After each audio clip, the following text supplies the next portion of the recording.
Oggi parliamo di prati, ma in particolare di ospiti indesiderati, delle infestanti. Come possiamo combatterle prima che germinino o dopo che hanno germinato?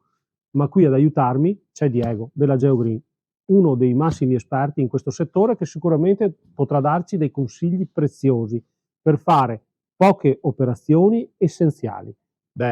Sui tappeti erbosi le infestanti possono essere già presenti o possono nascere le cosiddette infestanti estive, il pabbio, la digitaria, la settaria, tutte quelle graminacee che nascono nel periodo pre-estivo e vanno a rovinare il nostro prato.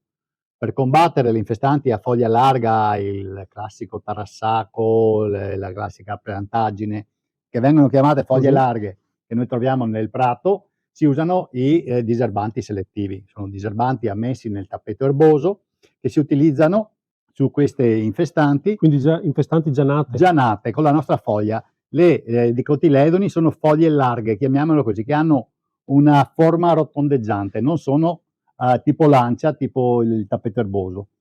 Questi diserbanti funzionano bene con delle temperature che vanno dai 15 ai 25 gradi, quindi non aspettiamo che sia troppo caldo o non diamoli troppo presto, perché magari non riusciamo ad ottenere l'effetto desiderato.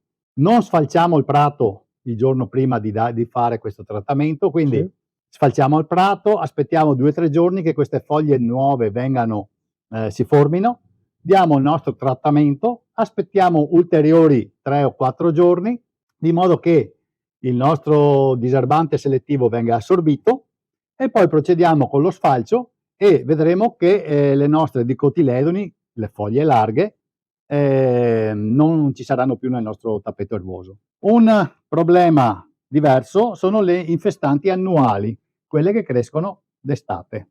Nascono per 3 motivi fondamentali, quindi per la temperatura, per l'umidità e per la luce. La temperatura non possiamo farci niente perché non la decidiamo noi. L'umidità sì, perché dipende dall'irrigazione. Se noi siamo bravi ad irrigare, quindi facciamo delle irrigazioni abbondanti e poco frequenti, daremo sì che ci sia un periodo di asciutta tra un'irrigazione e l'altra, e quindi non favoriamo la germinazione. E poi il taglio: se noi abbiamo un prato in salute, un taglio con l'altezza corretta sui 6-7 centimetri, difficilmente la daremo. Il seme germinerà perché è all'ombra. Non vede luce, e quindi le infestanti estive vogliono la luce del sole, ma se il nostro prato è in salute e bello denso, molte di queste infestanti resteranno lì. Poi ci sono dei prodotti, dei fitofarmaci adatti e registrati sul tappeto erboso, solitamente a base di pendimetalin, che si danno sul prato, che evitano la germinazione di questi semi indesiderati. Il periodo ottimale per l'utilizzo di questo prodotto ce lo dà un'altra pianta, la Robinia pseudoacacia, che fa quel grappolino di fiore bianco, che è l'indicatore di germinazione delle infestanti. Quindi in quel momento lì iniziano a germinare quel tipo di sementi. Perché le piante non guardano il calendario, le piante guardano le temperature. Se noi ci abituiamo a guardare le piante, se c'è la fioritura della Robinia, iniziamo a utilizzare i prodotti antigerminanti. Ma se noi abbiamo fatto tutte le cose per bene nel nostro prato, sarà già a riparo dalle infestanti.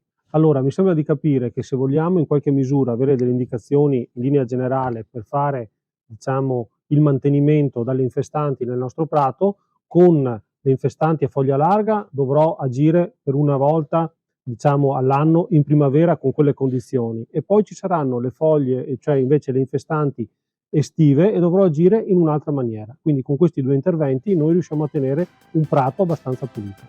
Quindi a questo punto ringraziamo Diego, e a voi tutti buona pulizia del prato.